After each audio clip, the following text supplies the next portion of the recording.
So my task now is to present and also demo the eIPCRF data collection and monitoring system. So before going to the demonstration and the steps on how to do it, so I just want to have a quick info about this system. So this system is a web application made in Google Apps script intended for the collection of an accomplished prescribed IPCR form file and data. So basically, application is made through JavaScript, HTML, and our storage for the files submitted by the users is the Google Drive and serves as our database, our Google Sheet, and yun po. So we are very sure for the security of our data. Okay. So I just want to show you how this system works. First is that from the previous session that you have, hopefully you have a initial accomplishment of this IPCRF file or IPCRF form that will be used for uploading later on during the hands-on simulation. So first, principal or school head, meron po siyang assigned personnel serves as the uploader, and after that, our SDO HRDs can monitor the division-wide submissions, and as well as RO HRDD monitors the region-wide submissions, and also the BHROD HRDD can monitor the the nationwide submissions. So we have separated links for the submission and also for the monitoring. So if you notice, separated po yung links because para po mas madali yung hindi na po wala pong maraming kuskus balungos. Just type the URL and there you go. So paalala lang po that this system, you can only use this system if you are using DepEd email. So hindi po pwede yung ibang email address na gamitin natin. So medyo strict tayo dito kasi we are gathering information of our teachers.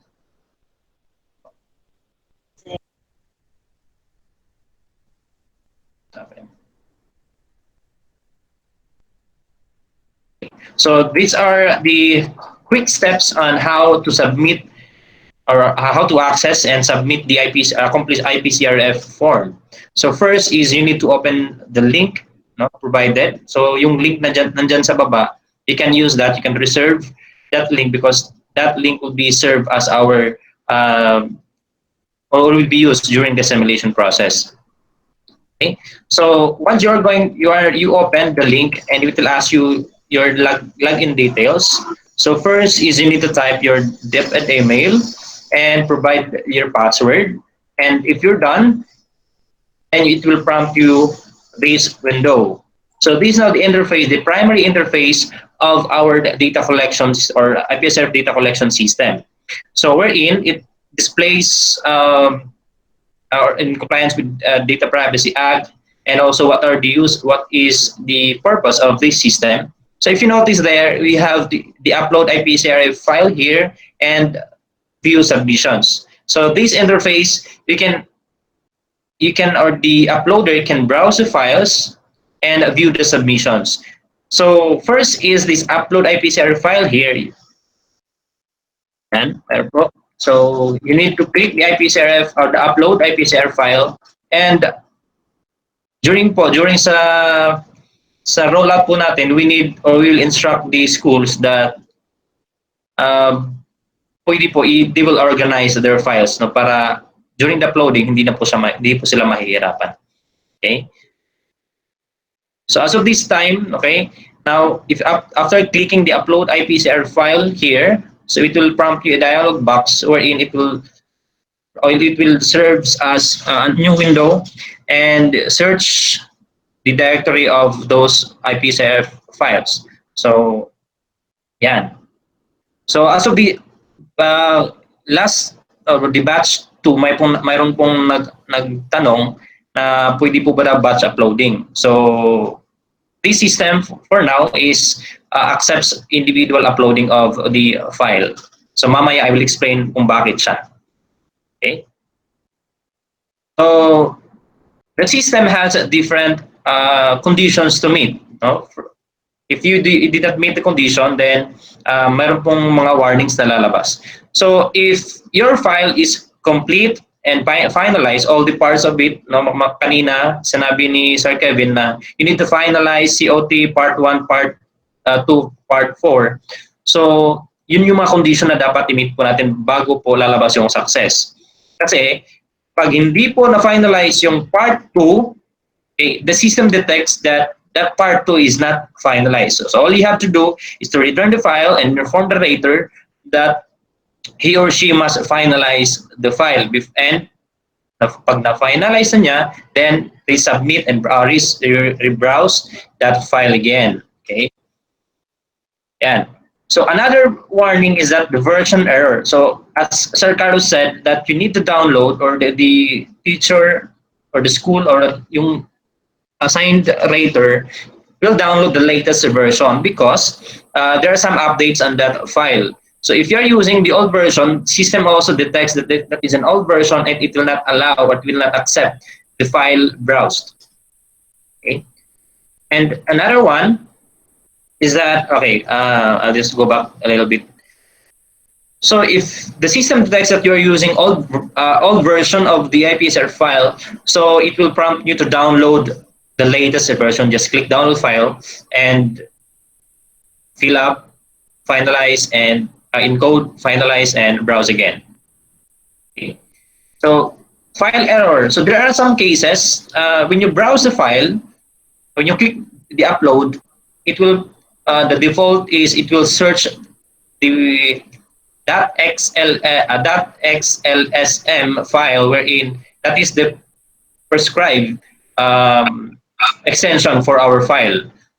But there are some very techy person that they will try to browse other files, other Excel file. So it will prompt you this file error, that it will say here that the file selected is not dapat prescribed eIPCRF file. So again, it will prompt you to download the file, the latest, or the prescribed and the latest. So ayan, .xls, this is an Excel file. So basically, hindi po tatanggapin ni system. And SLXX, hindi po niya tatanggapin. Ang tatanggapin lang niya is this .xlsm extension of our file. So that is the very quick submission. So unlike last year, na marami pong process to consolidate, download, and save, consolidate. But this time, all you have to do is browse, finalize yung eIPCRF form, and then submit. So once the form is, or the file is complete, now the system will automatically show the submit button. So once the submit button will appear, that's the time. So meaning your file is ready to upload, and then click submit. And the system, for the information of everybody, that the system will collect initially all the data from that form before uploading and before saving to our database. So the system will check all the information is correct, and meron pong mga restrictions na nakaset up dyan to verify that your file or the information is really correct upon during the encoding process. So mayroon pong view submissions, wherein I'll show you mamaya what are these functions for view submissions. Okay. Yeah. So after submitting, it will now prompt you, wait for this congratulations, meaning that file is already uploaded. So minsan magkamali tayo na mag-click or ma-browse again the uploaded file. So the system also will detect that that file is already uploaded. Okay. Ayan. So are you ready now for the actual demonstration? Very simple steps yung sa slides ko, and I will put premium on the demonstration. So ang prescribed po na browser na gamitin natin is Google Chrome, since yung system po natin is gawa from the Google applications. So actual demonstration na po. So yan po. After I just skip on the process of logging in, since nakalagin na ako to have yung time po natin medyo hinahabol tayo. So ayan po. Very quick view lang po sa screen. You have the privacy notice and also the active email. So make sure lang po, yung uploader po natin is siya yung nakalagin kasi. Kasi pag iba yung nakalagin, lalabas din yung active email dito. So si system na po ang mag-identify ng email na yan. Okay? So make sure yung uploader, tama yung email address at saka pag hindi po ginamit yung repeat email, hindi talaga siya makarating dito sa page na to. Okay. So first, I have 3 example file. No? So all you have to do is to click on this button, upload eIPCRF file here, and it will browse or it will then search. Search the file.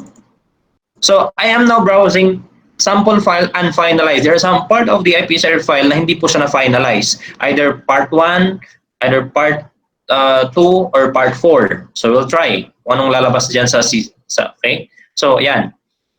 So nakita po, sorry, the system detected incomplete action in the form selected. Please see below for details. So mayroon pong hindi naka-finalize yan is the part 4. So ayan, sinabi ko kanina, all you have to do is to go back to the rater and tell her or him na hindi po na-finalize yung part 4 and dahil kailangan po ipa-finalize kasi hindi tatanggapin sa system.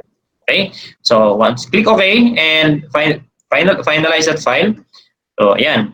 Other example also is that version kasi mayroong na-release na version previously or prior May 4. So mayroong ding error, mayroong ding warning na you are browsing the old version of the file. Yan. So cancel to browse again and download the file if kailangan mo gamitin yung latest one. Okay. And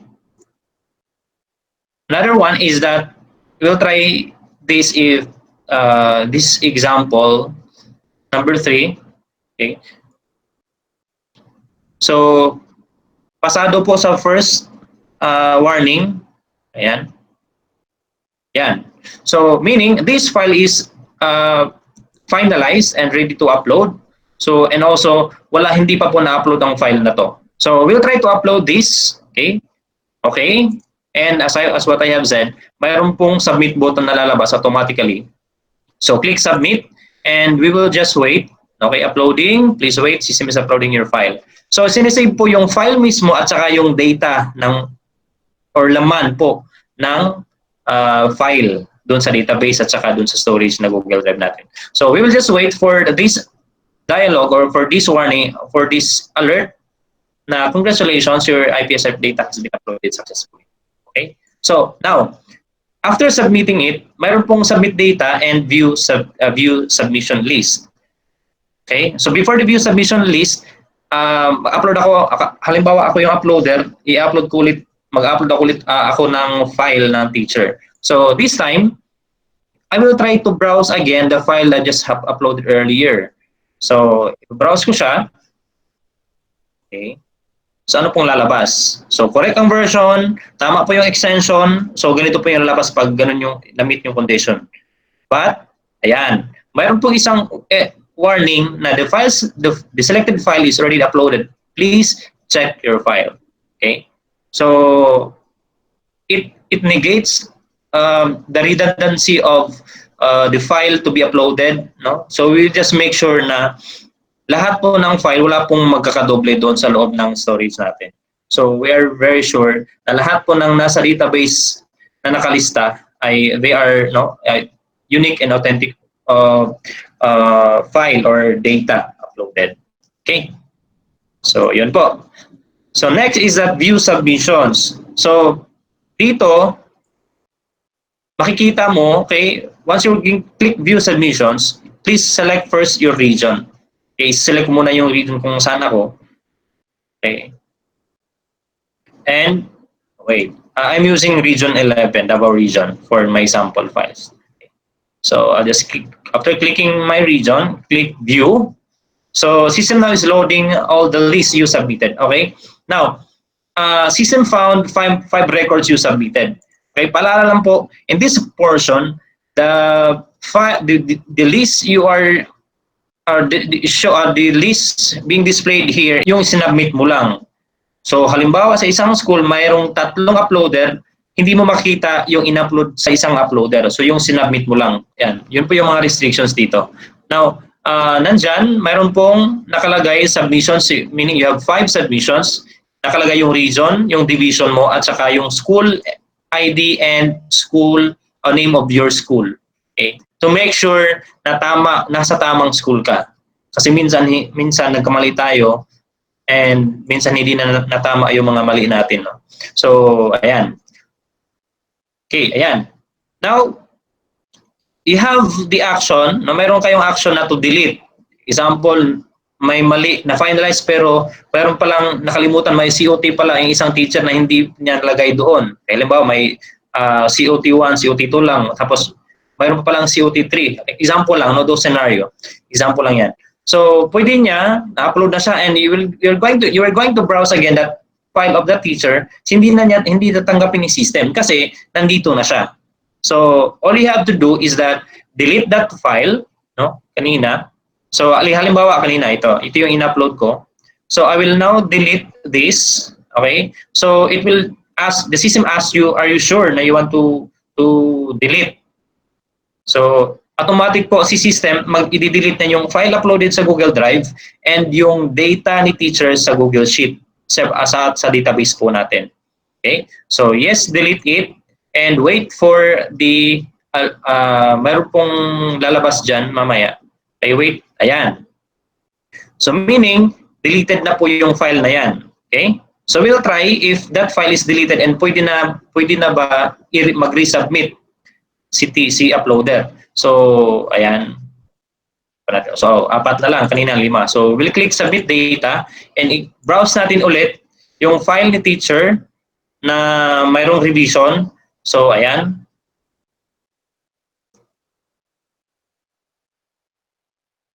Ayan, okay? So, tinanggap na ni system yung file na yon kasi deleted na sa database po natin. Okay. So, submit. So, yun po yung kagandahan po ng view submissions. So, ayan. So, nakita po natin dyan sa screen na mayroon pong teacher's name. So, wala pong entry na gagawin si uploader para to avoid mga clerical errors during the entry process. So, lahat po galing sa file na in-upload po natin. So, we should inform our teachers or mga raters na they are very keen on encoding and selecting the region of their file before duplicating that for their teachers. Okay? So, ayan. Sir Kaloy, I think I am now ready to have the simulation. Okay? Ayan. So, you have 5 minutes to do the simulation. Okay po ba? So, ayan. Your time starts in 5, 4, 3, 2, 1. There you go.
Ayan. 2, 1, and time's Okay, up. time's up po. Okay, time's up. Okay. So focus now on the screen. Okay, let's now move to the IPCRF data collection and monitoring system, the monitoring process. Okay. Now, this is a very simple step now for the monitoring. So, ang mag-a-access lang po ng monitoring si SDO, RO at saka CO. So, sa school level, wala pong monitoring sa school level. I mean, si principal, makikita lang niya, mayroon din siyang monitoring process doon sa baba, pero yung sa view submissions lang ng mga uploaders. But for analytics on the submissions, dito po sa monitoring from SDO up to CO. So, ayan, provided the link. Take note the link, mamaya po i-comment yan ni Sir Angelo, yung link na yan para diretso na kayo maklik at saka it will redirect you to the system. So again, gagamitin po natin yung DepEd email address. Always po yan. Provide the login details. Kahit hindi siya nag-provide, provide login details. Okay? And it will prompt you to the next interface, which is this dashboard. Ayan. So yung nagtatanong kanina, mayroon ba tayong numbers on the monitor the numbers of submission per school, per division, region. Okay. So this time I am viewing now. Okay, on your screen the division office dashboard. So the division office dashboard. Okay. If you notice, nakalagay po dyan. So mayroon pong restriction sa pag-access. So yung mga registered email addresses lang po ang makapag-access nito. So basically, ang mga ATO po na nandito ngayon, hindi po makapag-access. Okay? Kasi we'll practice on the yung sa roles responsibility po. So ngayon, nandiyan po nakalagay yung pangalan, yung email address, anong region kayo at saka anong division. So division office dashboard, ito makikita po diyan is mayroon po yung graph status by school. So makikita nyo dyan per submission, no? And yung lahat ng schools na nandyan, okay? And also the quick data on ilang teachers po in your division, since division siya, ilang teachers po ang nasubmit na sa division nyo, at saka ilang schools ang nakapag-submit. You have now the number. So dynamic po siya upon submission of the uploader. Automatic po mag-change yung data dyan. Make sure na i-refresh nyo lang yung page. Okay? So sa baba, you have now the list of the IPCRF, the data of a teacher uploaded. So filtered po, ang nakalagay lang po dyan is yung region, division, school ID, school, at saka names ng teacher and also submitted by. Para makita po natin na ma-filter natin. Okay? So since division-wide siya, so you cannot filter other division but your division only. And since dito nakalagay, filter school ID, so ito po, kung gusto po natin makikita kung ilang school po ang ilang teachers sa isang school na nakapag-submit, so just filter the school ID. Pag hindi natin alam yung school ID, filter the school name. So marami tayong option. Tsaka gusto mo na gusto mong malaman if yung IPCRF file ng isang teacher is already on the system. So pwede mo i-search yung pangalan ng teacher dito. And syempre, magtanong si principal kung ilan yung na-submit. Mayroon din namang interface doon sa submission, pero this time sa SDO level, mayroon po tayong option to filter yung mga uploaders. Okay? So ayan. So ito lang yung interface, ma-monitor natin yung number of schools submitted and teacher submissions. So, ayan. So, minimalist lang po yung interface po natin. Actual demonstration. While waiting po for switching of screen, meron pong tanong dito, may concern siya, 2 COT lang. So ano yung mangyayari? Kasi ang teacher naka-maternity leave, tapos biglang nag-sick leave, at ano pang mga leave. So ano yung mangyayari? 2 COT lang, what recommendation? As is po, kung 2 COT lang pong i-accomplish and just leave it blank, si COT 3 at COT 4. Wala pong problema dyan po. Yan, nito na po si Sir Jekyll. Sir Jekyll? Okay po, thank you. So, yung sa sa slides ko, yung dashboard is sa division level. So, makita po natin isang graph lang po yun kasi makikita nyo doon is yung schools lang ang makikita nyo sa division nyo. But for the regional level, dalawang graph, makita ninyo yung submissions by division and sa school. So, ayun. And also, same, kanina sa SDO, dalawa lang yung nandun, teachers and schools. So ngayon, for the regional level, meron pong teachers, schools, and divisions.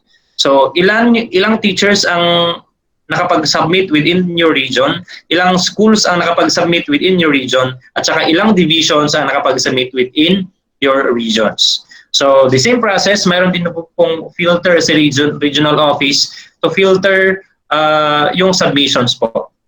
So yun lang, ma-monitor po natin yung submissions.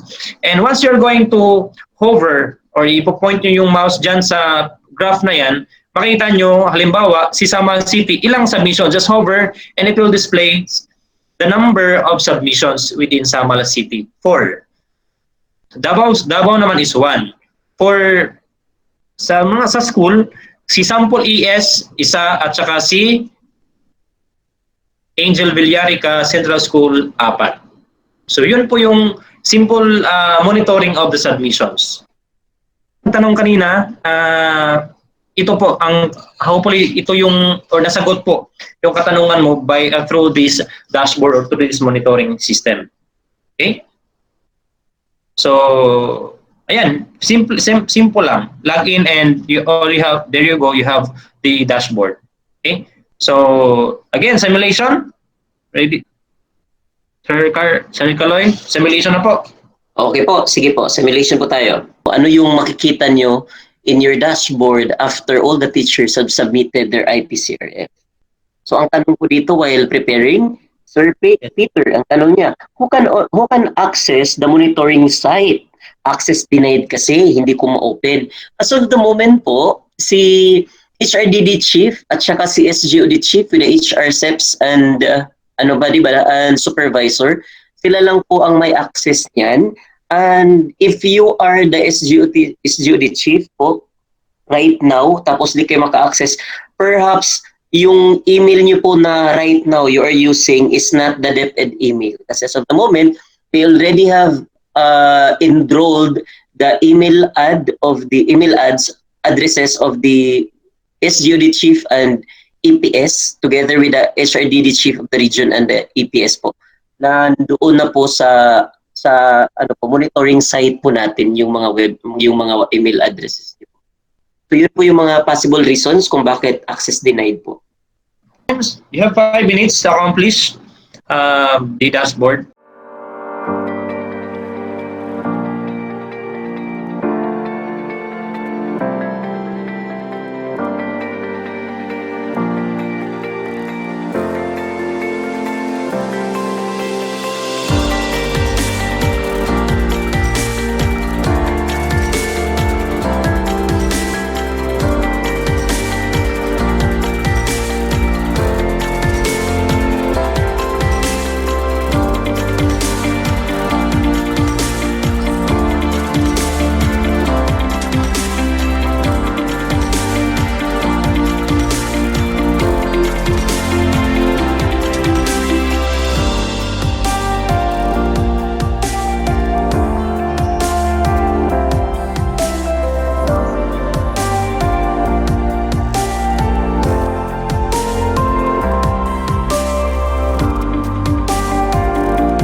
Sabi ni Sir Vicente, hindi niya daw ma-access Sir Jekyll.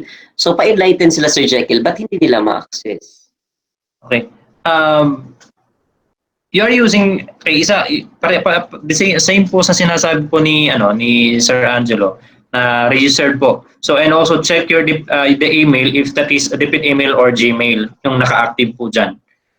Okay. And also if mayroon po SGOD chief at saka yung dalawa lang po ang pwede makapag-access ng dashboard po natin. Okay? So hopefully all of the participants na nakapag-check, and also please keep this link, yung hindi pa try na mag-fill up doon sa form, try nyo fill up and submit and monitor. So kung makikita po ba. So ayan.